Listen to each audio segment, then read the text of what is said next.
If you were to Google search the term feminist, what is it you think you'd find? Go on, do it. And while you're doing it, consider this. Is what you're seeing portraying angry women, picket signs, the Free the Nipple campaign, or the elusive redhead?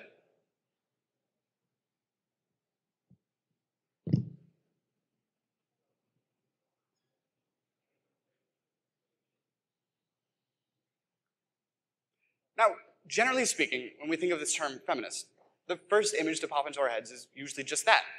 Angry women with picket signs protesting against, I don't know, fair wages, cases of sexual violence, or anti-abortion laws. Now, can you envision an alternate reality in which when you made that exact same Google search, my face popped up?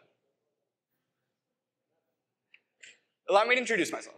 My name's Nick, and two things that you must know about me are that I have a tendency to look like a Tyrannosaurus Rex when I get overly enthusiastic about anything, and I'm an avid feminist.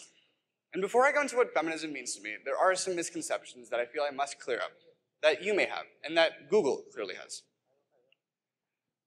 For starters, there is a substantial difference between militant feminism and what I like to call realistic feminism. Militant feminism is in no way different than the opposite extreme, misogyny.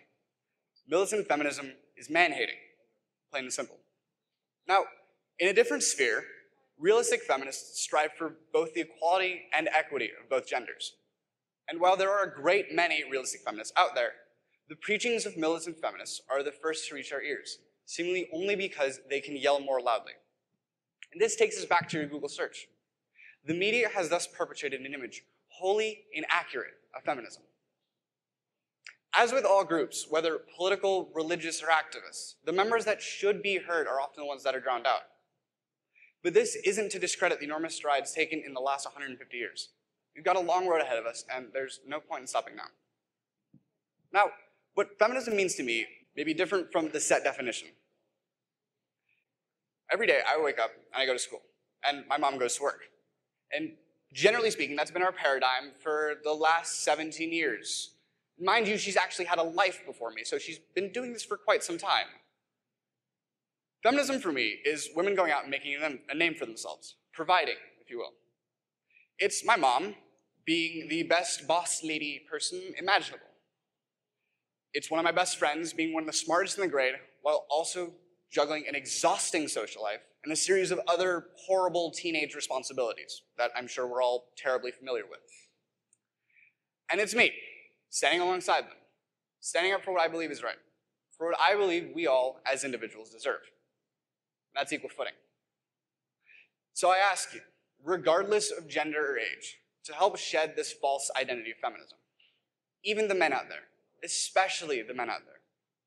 Since the dawn of civilization, there has been this notion that all men are meant to be these strong, powerful, stoic creatures sculpted out of marble. And with the sweep of an arm, man commands an entire army and declares himself protector of all that is good and pure. I mean, we've seen this all throughout history, right? The entirety of Spartan culture. The mere existence of Alexander the Great. Chris Evans. Men, you don't have to look like that. We don't have to live to such an unrealistic expectation, which society, unfortunately, has just thrust upon us. And this is especially important for our young boys who are thinking that this is what being a man is all about. Being a man is complicated. Being a woman is complicated. Being human is complicated. That's just a fact of life. In all cases, as we've seen, there seems to be this sort of fixed standard that we imagine ourselves needing to live by. So I ask you, do we really need to live by these standards? And if your answer is no, then, well, why do we? Just as there's no set way to be human, there's no set way to being a man as well. Being a man means more than brawn and protein shakes. Being a man means more than innate empowerment. Being a man means knowing how to use that power, and when and where to use that power. To stand up for your daughters and sisters and wives and mothers. Because there are some men, as there are some women, who don't take this seriously enough. And we need to show them that we mean business, and that change is inevitable. Yes, it's taken us this long to come this far, but it takes so many years for coal to turn into a diamond. Now, the other reason we should take this into consideration is for the sake of our poor, horrible, malleable, fluctuating self-esteems. Like many of you, I spend an inordinate amount of time on the internet. And as mentioned in the previous talk by Megan Ramsey, boys and girls are constantly and heavily bombarded by body standards, or as we, the youth, call it, body goals. And for those of us that don't meet these requirements, it cuts especially deep. But for as long as society has been talking about body image, for girls, we seem to have forgotten that this hurts boys just as badly, particularly because we are meant to be strong and silent and not express pain, regardless of the circumstance. No one looks like that. Or rather, an incredibly small percentage of the population actually looks like that, and that's what's considered attractive. Sorry. No real guy is sculpted like an Adonis and also happens to be 6'4". We're told from an incredibly young age to be happy with who we are, so why aren't we? It's entirely possible that it's something primitive, something Neolithic, like how when we were Neanderthals, women with larger breasts and wider hips were always preferred, because it meant a better chance of, one, us passing down our genes, and two, the offspring actually surviving. Same goes for males at the time. Bigger and beefier males were always preferred, because it meant a better chance of, one, defending the tribe from enemy invaders, and two, defending the tribe from wild animals. But let's face it, are we really fighting with other tribes over territory and natural resources? And are we really fending off attacks from wild boars every other day? In a modern sense, it's because these same standards have prevailed. They've only just adapted with the times. And if feminism has based itself on anything, it's disrupting these same standards for women. So let's disrupt some for men in the process. So we've talked about society's perceptions of the body, specifically yours, like you, as an individual, and how you have a right to look a certain way and be treated a certain way. Now, do you also have a right to the way you are treated physically? You may want to brace yourself as I move into the second, more explicit and personal area of my talk. Sexual violence.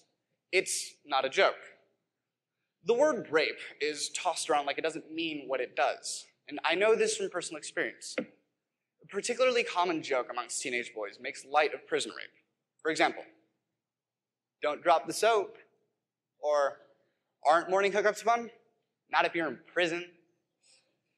Mind you, these are only two of a multitude of other existing and popular rape jokes. And what these jokes do, with their constant reinforcement, is that they act as a sort of numbing agent on our collective minds, making us, young boys, think that this sort of thing can't and won't happen, much less to anyone we actually care about. An incredibly close friend of mine was sexually assaulted last summer. And some of you may be thinking, oh, he's only talking about this and he only cares because this happened to someone close to him. Wrong. This is the second time it's happened, and I never want to let it happen again. But I can't do that. No one person can do that. So how do we go about facing this reality? Well, step one is protect yourself. In both of these cases, the perpetrators was someone close, someone trusted. The notion that you are going to be snatched off the street and have unspeakable things done to you in the back of some van by some creepy stranger is mostly wrong. Not entirely, but mostly. Generally speaking, in cases of sexual violence, the perpetrator was in fact someone close and someone trusted. Now, the second step is don't victim shame yourself.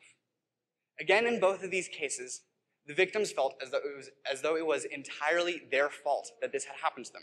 But this could not be further from the truth. Yet, it is a very real part of our culture.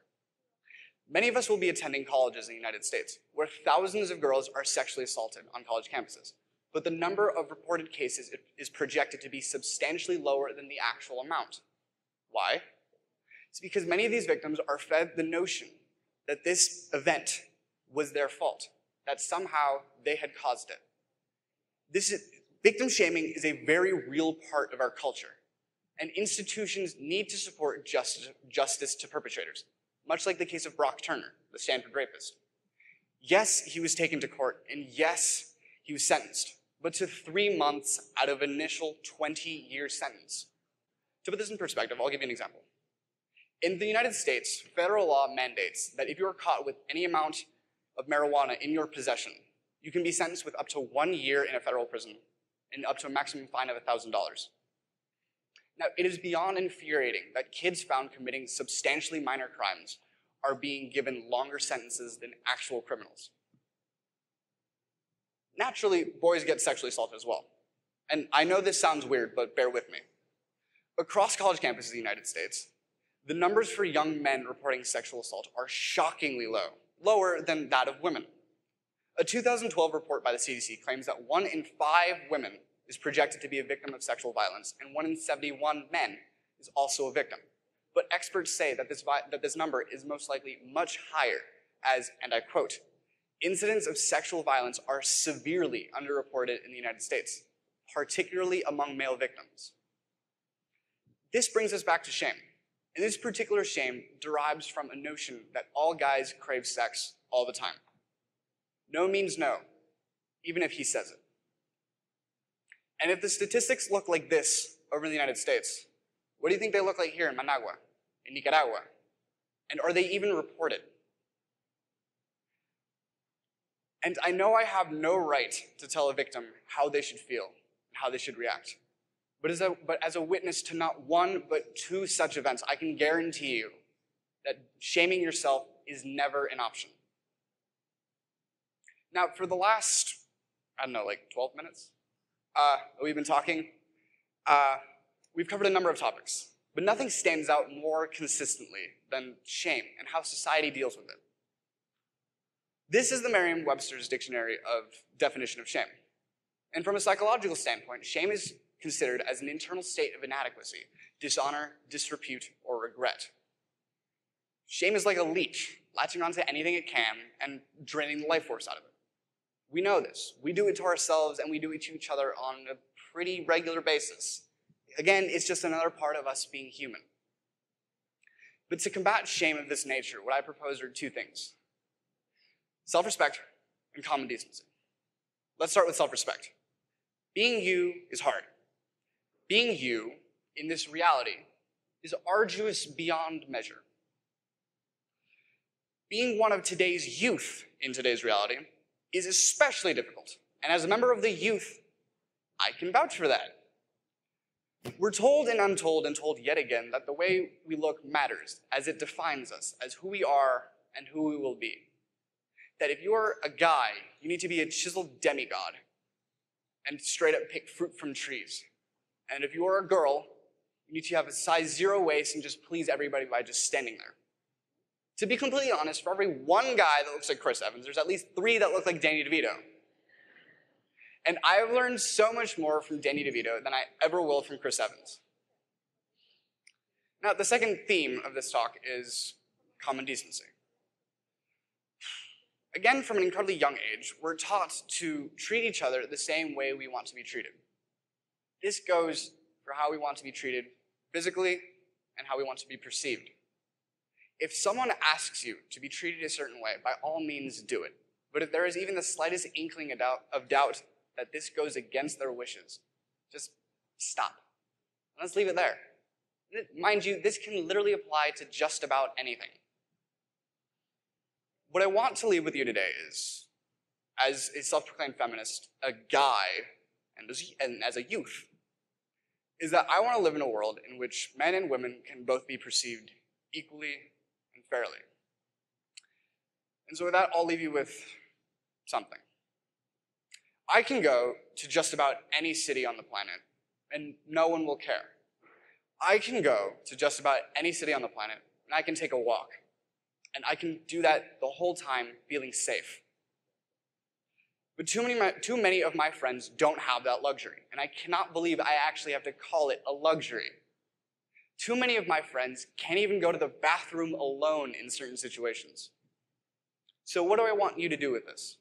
I want you to take this image and keep it and pass it down to your kids. Because one day our sons and daughters are going to take a walk as well. And all we want is for them to feel loved, to feel safe, to feel respected.